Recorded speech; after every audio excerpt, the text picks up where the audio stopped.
हाँ जी, तो आपके एक्स एम्प्लॉयी ने जो है वो एक लेटेस्ट एजेंसी जो है वो लॉन्च की है और आपके हाईएस्ट पेइंग क्लाइंट्स पोच कर लिए हैं कोई 5-10 और अब आप जो है ना वो अपना एनडीए हिला रहे हैं कि लें जी, मेरे पास तो एनडीए है, वो मैंने चैटजीपीटी से बनवाया था, ये इसने साइन किया हुआ है और अब तो जो है ना वो ये नहीं बचेगा। तो मैं आपको बताना चाहता हूँ कि एनडीए सिर्फ़ आपको इस बात से इनेबल करता है कि वो आपकी कॉन्फिडेंशियलिटी को ब्रीच नहीं करेगा, वो आपकी जो सीक्रेट बातें जो आपस में होती थी, वो उनको ब्रीच नहीं करेगा। वहाँ वो एनडीए के अंदर ये कहीं भी नहीं लिखा हो सकता, वो एनडीए एज़ अ टाइटल के अंदर आप नीचे ये कहीं भी नहीं लिख सकते कि जो है वो आपके जितने भी क्लाइंट्स हैं या आपकी क्लाइंट लिस्ट है, उसको वो अप्रोच नहीं कर सकता। उसके लिए स्पेसिफिकली आपको या तो उसके एम्प्लॉयमेंट एग्रीमेंट के अंदर नॉन सोलिसिटेशन की एक डिटेल्ड क्लॉज़ चाहिए या फिर एक अलग एग्रीमेंट होना चाहिए नॉन सोलिसिटेशन एग्रीमेंट जिसके अंदर जो है वो ये सारी बातें लिखी होंगी कि वो आपके क्लाइंट्स को जो है वो जॉब छोड़ने के 12 से 24 महीने तक भी जो है वो अप्रोच नहीं कर सकता और उनके साथ जो है वो काम नहीं कर सकता। ये बड़ा इंपॉर्टेंट है अंडरस्टैंड करना कि आप एक आईटी फर्म चला रहे हो, एक ई-कॉमर्स ब्रांड चला रहे हो और उसके अंदर जो है वो आप अपने क्लाइंट लिस्ट को, क्लाइंट रोस्टर को जो है वो प्रोटेक्ट ही नहीं कर पा रहे और आप सिर्फ कॉन्फिडेंशियलिटी के ऊपर ही जोर दे रहे हो और आप अपना चैट जीपीटी पे प्रॉम्प्ट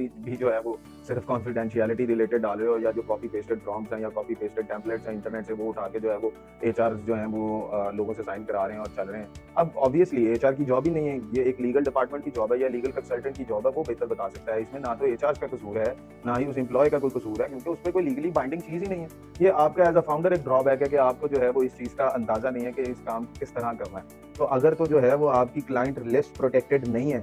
तो ये वीडियो दोबारा देख लें। Thank you.